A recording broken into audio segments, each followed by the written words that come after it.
Headlines about electric vehicle fires are becoming more common worldwide. His car was towed to a shop where it then burst into flames. And with the number of EVs only increasing on Australia's roads, the Firefighters Union is concerned. There's no greater likelihood of an electric vehicle fire than a combustion engine car fire. But when they happen, the risks are huge. The biggest cause of such fires is so-called thermal runaway from the batteries. And that is where that heat build up and the current flowing in the cells causes the ones adjacent to it to start going into a chain reaction.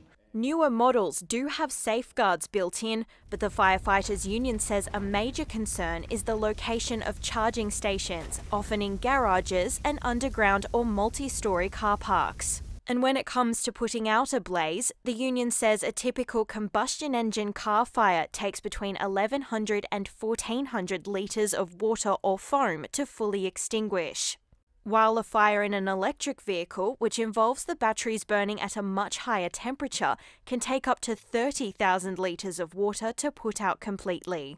So then there's the question of where do you get the water? And what do you do with that water once it's contaminated? And how do you get that water into something like a multi-storey car park? We just take tanker appliances rather than pumpers to provide us with the larger volume of water that we need. There's also an emerging risk to first responders. Even with the very best protective clothing and firefighters being covered from head to toe, they run the risk of cobalt poisoning.